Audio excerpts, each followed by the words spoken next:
12th chemistry lecture. आपला chapter चालू आहे सॉल्युशन. याच्यामध्ये आपण कॉलिगेटिव्ह प्रॉपर्टी स्टडी करतोय. त्याच्यामध्ये कोणत्या कोणत्या कॉलिगेटिव्ह प्रॉपर्टी बघितल्या बघा. फर्स्ट कोणती होतील, vapour pressure lowering, then boiling point elevation, third depression in freezing point, and fourth property होती ती ऑस्मोटिक प्रेशर. ऑस्मोटिक प्रेशर म्हणजे काय असतं, तर सॉल्वंट मॉलिक्युलचा फ्लो कुठून कुठे असतो, थ्रू सेमी परमेबल मेम्ब्रेन. हे आपण लास्ट लेक्चरला स्टडी केलं होतं. तर आजच्या लेक्चरमध्ये त्याचा पुढचा पार्ट स्टडी करणार आहोत. चला तर मग आपण आजचं लेक्चर स्टार्ट करूया. Osmotic pressure and concentration of solution. For very dilute solution the osmotic pressure follows the equation. जर एकदम डायल्यूट सोल्युशन असेल तर ऑस्मोटिक प्रेशर हे इक्वेशन फॉलोज करतं. Pi is equal to N2RT upon V, where V is the volume of solution in a dm cube containing N2 moles of non-volatile solute. V काय volume of solution आहे in dm cube containing N2 moles of non-volatile solute. R is the gas constant equal to 0.08206 dm cube. आता gas constant तुम्हाला माहिती आहे, equal to gas constant असणार atmosphere किती joule per kelvin per mole, आणि pi is the osmotic pressure in ॲटममध्ये किंवा ॲटमॉस्फिअरमधलं ते ॲटमॉस्फिअरिक प्रेशर आहे pi. The term N2 upon V is the concentration in molarity M. N2 upon V is a concentration in molarity. काय कोणत्या टर्ममध्ये असेल तर ते मोलॅरिटी. दस can be return as N2 upon V च्या ऐवजी काय लिहू शकतो आपण M, म्हणून पाय इज इक्वल टू MRT, कारण ते कशाच्या टर्ममध्ये होतं, N2 upon V काय येतं तर M molarity. Note that solute concentration is expressed in a molarity while calculating osmotic pressure rather than molarity. तर जेव्हा ऑस्मोटिक प्रेशर कॅल्क्युलेट करण्यासाठी मोलॅरिटी ही कन्सेप्ट वापरली जाते इन कन्सेप्ट ऑफ मोलॅरिटी किंवा मोलॅरिटीच्या ऐवजी इथं मोलॅरिटी वापरलं जातं ऑस्मोटिक प्रेशरसाठी. आणि याच्या आधी आपण बॉइलिंग पॉईंट इलिव्हेशन आणि फ्रीजिंग पॉईंट डिप्रेशनमध्ये मोलॅरिटी वापरलं होतं. The reason that the osmotic pressure measurements are made at specific constant temperature, it is not necessary to express concentration in temperature independent unit like molality. आता इथं काही गरज नाही आहे की आपण टेम्परेचर इंडिपेंडंट क्वांटिटी यूज करावी, कारण हे स्पेसिफिक कॉन्स्टंट टेम्परेचरलाच ऑस्मोटिक प्रेशर काय केलं जातं, मेजर केलं जातं. म्हणून इथं कॉन्सन्ट्रेशन कशाच्या टर्ममध्ये घेतात तर मोलॅरिटी. आणि जे बॉइलिंग पॉईंट इलिव्हेशन आणि डिप्रेशन होतं, डिप्रेशन इन फ्रीजिंग पॉईंट, तिथं कोणती कन्सेप्ट वापरतात तर मोलॅलिटी स्मॉल m, आणि इथं काय capital M molarity. Molar mass of a solute from osmotic pressure. Consider the equation. आता जे आपण इक्वेशन बघितलं होतं ते pi is equal to N2RT upon V, very dilute सोल्युशनसाठीचं. If the mass of solute in V litres of a solution, W it is the molar mass आणि M2 is then N2 is equal to काय असणार आहे, number of moles weight in gram divided by molar मास, म्हणजेच W2 upon M2. सॉल्यूटचे N2 तुम्हाला सांगितलं होतं, जे 2 असेल ते सॉल्यूटचं असतं, 1 असेल ते सॉल्वंटचं असतं. मग मास ऑफ सॉल्यूट काय असणार आहे, मास of solute in V litres of solution is W2 and its molar mass is M2. त्याचं मास W2 असेल, मोलर मास काय असणार M2. So the number of moles N2 is equal to W2 upon M2, म्हणजे weight in gram divided by molar mass. This with this value of N2 becomes. आता त्या व्हॅल्यूच्या N2च्या व्हॅल्यूवरनं काय येणार ते इक्वेशन तर बघा, पाय is equal to W2RT upon M2V और M2 is equal to W2RT upon pi V. आता काय केलं याच्यामध्ये, फक्त जे आपले इक्वेशन्स आहेत जे आपण वापरतो N2च्या, तिथं फक्त ती किंमत घातली जी N2 होती, N2RT अपॉन V होतं, तिथं फक्त व्हॅल्यू कुठली पुटअप केली आपण, W2 अपॉन M2, तितकंच केले. जर तुम्हाला M2ची व्हॅल्यू काढायची असेल काय होणार इथं, M2च्या ऐवजी काय येणार, W2RT अपॉन पाय V. समजलं का बघा equation. Number of moles weight in gram divided by molar mass, मग ती व्हॅल्यू आपण तिथं फक्त पुटअप केली N2च्या ऐवजी W2 अपॉन M2. परत हे M2 इकडे येईल आणि पायची व्हॅल्यू फक्त इथं. So M2 is equal to W2RT upon pi V. तर रिमेंबरसाठी एक पॉईंट दिला बघा तुम्हाला, osmotic pressure is much larger and therefore more precisely measurable property than other colligative property. आता हे ऑस्मोटिक प्रेशर काय असतं, खूप जास्त असतं आणि मोर प्रिसाइज म्हणजे एकदम ॲक्युरेट मेजरेबल प्रॉपर्टी असते other than colligative properties. It is therefore useful to determine molar mass of very expensive substance and of the substance that can be prepared in a small quantities. आता जे एकदम expensive substance असतात त्याचं molar mass calculate करण्यासाठी ही osmotic pressure ही quantity वापरतात. जो आपण आता लास्टचा फॉर्म्युला बघितला ऑस्मॉटिक प्रेशरच्या बाबतीतचा M2चा तो वापरतात. एक्सपेन्सिव्ह जे सबस्टन्स असतील ते त्याचे मासेस कॅल्क्युलेट करण्यासाठी मोलर मास अँड जे स्मॉल क्वांटिटीमध्ये असतील तिथं तो फॉर्म्युला काय केला जातो तर यूज केला जातो. नेक्स्ट कन्सेप्ट आहे reverse osmosis. As mentioned earlier, osmosis is a flow of solvent through semi permeable membrane in to the solution. आता सॉल्युशनमध्ये जे सेमी परमेबल मेम्ब्रेन असेल तर फ्लो ऑफ सॉल्वंट मॉलिक्यूल काय होतात सेमी परमेबलमधून फ्लो होतात. मग ते कुठं होतं तर lower concentration to higher concentration. म्हणजेच काय असतं more dilute solution to more concentrated solution. मग आता त्याला ते काय करतात रिव्हर्स करायचं. म्हणजे higher concentration to lower concentration म्हणजे more concentrated to lower concentrated केलं किंवा मोअर डायल्युटेड केलं तर त्याला काय म्हणतात reverse osmosis. The direction of osmosis can be reverse by applying a pressure larger than the osmotic pressure. मग ते रिव्हर्स कधी होतं जे आपला फ्लो आहे नॉर्मल फ्लो काय low to high to low जर करायचं असेल तर त्याला बाहेरून काय लावावं लागतं प्रेशर लावावं लागतं. बाय अप्लाइंग द प्रेशर बाहेरून जर त्याला प्रेशर लावलं तर ते काय होतं रिव्हर्स होतं.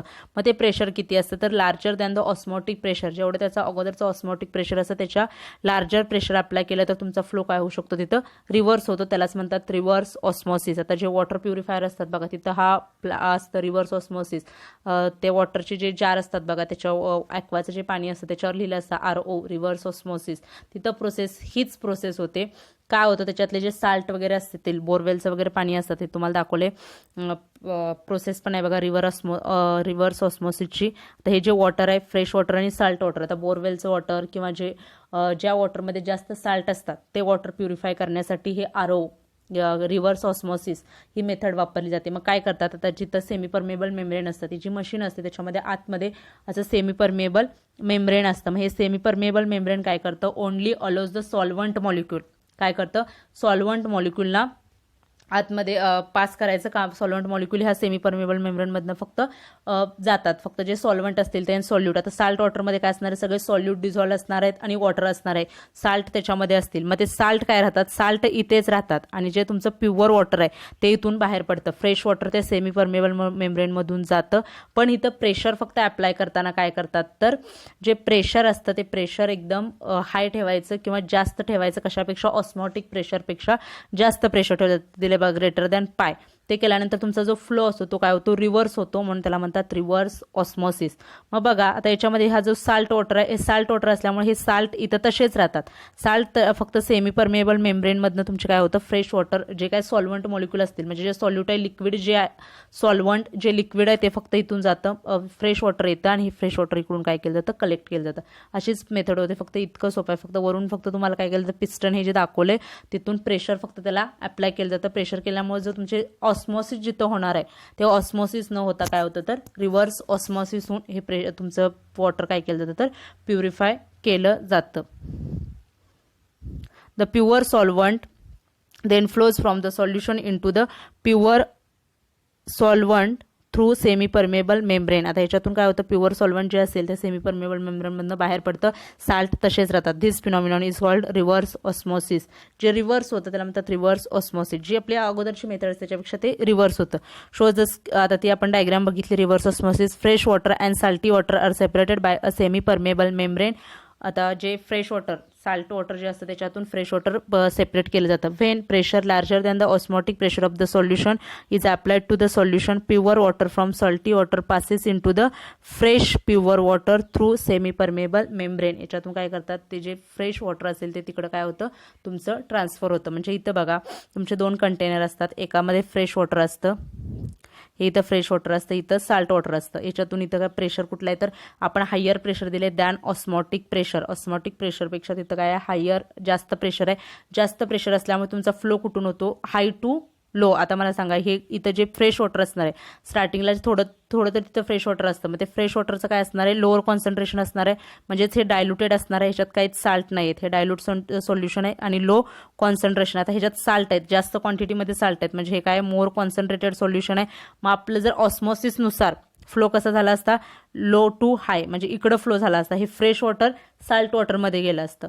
पण आपल्याला तसं नको आहे, आपल्याला हे साल्ट वॉटरमधलं जे वॉटर आहे ते आपल्याला फ्रेश वॉटरमध्ये आणायचं आहे. म्हणून इथं काय केलं जातं तर रिव्हर्स ऑस्मॉसिस ही प्रोसेस केली जाते. हे जे प्रेशर असतं ते प्रेशर ऑस्मॉटिक प्रेशरपेक्षा जास्त अप्लाय करून ह्याचा फ्लो काय केला जातो, रिव्हर्स केला जातो. मग रिव्हर्स फ्लो केल्यानंतर ह्याच्यातलं जे प्युअर वॉटर असतं ते वॉटर फक्त इथून काय होतं पास होतं या सेमी परमेबल मेम्ब्रेनमधून high concentration to low concentration, आणि प्युअर वॉटर परत फ्रेश वॉटर इकडे काय केलं जातं कलेक्ट केलं जातं.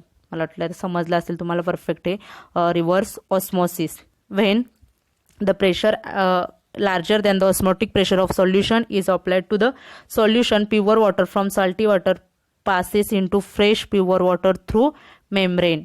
समजलं का बघा. रिव्हर्स ऑस्मॉसिस शॉर्ट नोट वगैरे विचारू शकतात.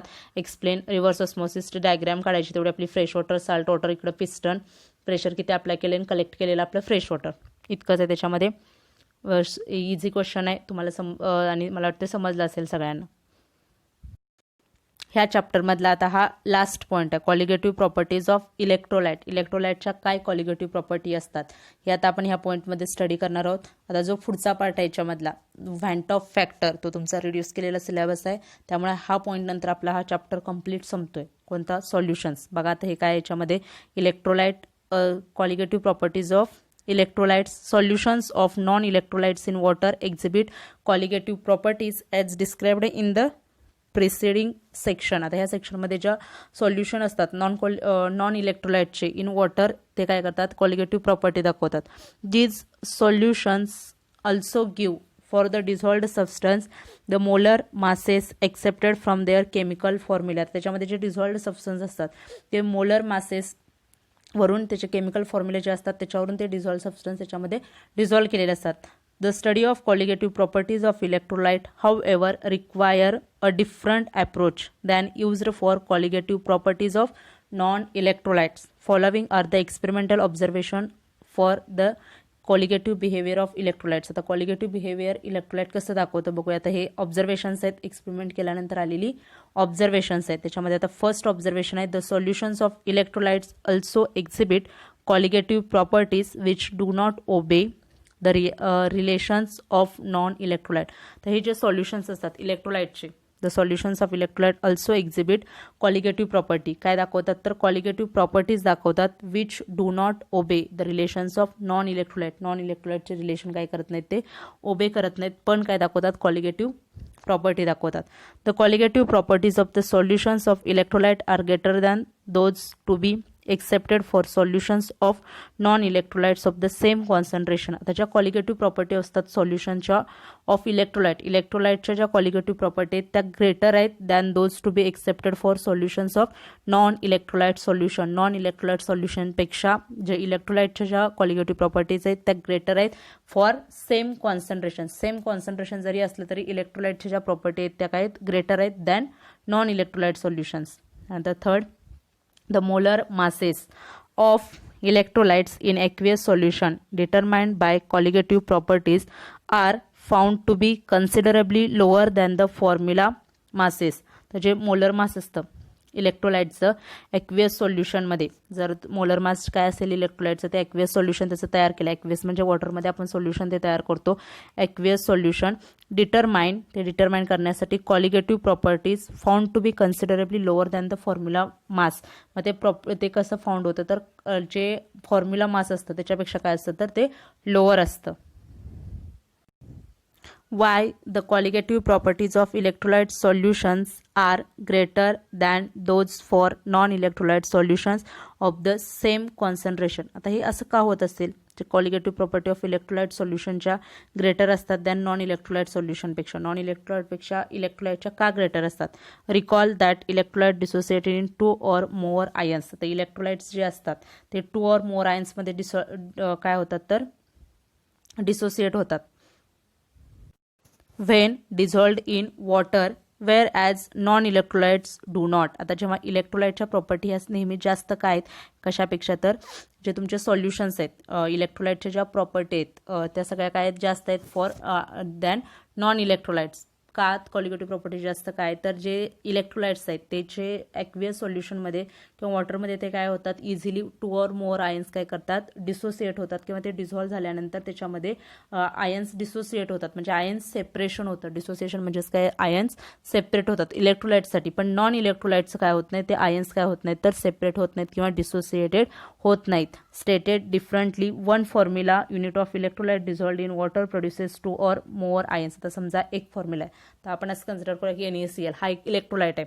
ते ॲक्वियस सोल्युशनमध्ये वॉटरमध्ये आपण टाकल्यानंतर NaCl काय होतं, त्याचं आयन सेपरेट होतात, म्हणजे त्याच्या एका NaCl पासून, एक मॉलिक्युल NaCl पासून आपले काय तयार होतात, Na+ आणि Cl- असे 1 or more आयन्स काय होतात, तयार होतात. म्हणजे 2 तिथं तयार होतात. म्हणून तेच दिले formula, unit of electrolyte dissolved in water produces 2 or more ions. Formula ते तुम्ही डिझॉल्व्ह केल्यानंतर काय मिळतं, तर 2 or more आयन्स मिळतात. Consequently number of particles in a solution increases. आता 2 मिळाले म्हणजे सोल्युशनमधलं जे पार्टिकल्स असतील, अगोदर फक्त NaCl एकच होता, त्याच्यानंतर 2 झाले, म्हणजे नंबर ऑफ पार्टिकल्स काय होतात, तर सोल्युशनमधले इन्क्रीज होतात. The colligative properties of electrolyte solutions are higher than the non electrolyte solution. म्हणूनच काय होतं, त्याच्या जे 2 or more पार्टिकल्स येतात, जास्त पार्टिकल्स वाढतात, म्हणून कॉलिगेटिव्ह प्रॉपर्टी ज्या असतात इलेक्ट्रोलाइटच्या, they are higher than the non electrolyte solution.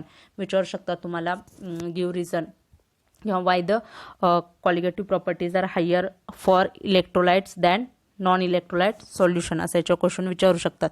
तर खाली तुम्हाला फॉर एक्झाम्पल दिले बघा, वेन NaCl, त्याचं एक्झाम्पल NaClचं मी जे तुम्हाला सांगितलं तेच. For example NaCl is a dissolved in water, it produces 2 ions. कोणते 2 आयन मिळणार, Na+ आणि Cl-, whereas sucrose does not dissociate. आता सुक्रोज जे सोल्युशन असतं, म्हणजे शुगर सोल्युशन, ते काय होतं, does not dissociated, it is accepted then that the colligative property of 0.1 molar NaCl is twice that the 0.1 molar sucrose solution. आता जे sucrose solution काय होत नाही, डिसोसिएट होत नाही, त्यामुळं त्याचे जे जेवढी क्वांटिटी आहे तेवढीच ते क्वांटिटी राहणार, त्याचे पार्टिकल्स वाढणार नाहीत. त्यामुळे त्याची जी कॉलिगेटिव्ह प्रॉपर्टी असते ती लोअर असते दॅन NaCl, कारण NaCl पहिल्यांदा एक असतं, परत तुम्ही जेव्हा त्याचे डिसोसिएशन होईल तेव्हा 2 आयन्स तयार होतात. म्हणून नेहमी NaClची जी कॉलिगेटिव्ह प्रॉपर्टी किंवा काय प्रॉपर्टी असतील त्या काय असतात, twice than the 0.1 molar sucrose solution. समजलं का बघा, हे colligative property for non electrolyte solution आणि इलेक्ट्रोलाइट सोल्युशनसाठी. आता आपला चॅप्टर इथे संपलेला आहे. ह्याचा करा स्टडी. काय डाऊट्स असतील तर विचारा. आता नेक्स्ट लेक्चरला आपण नेक्स्ट चॅप्टर चालू करू. थँक्यू.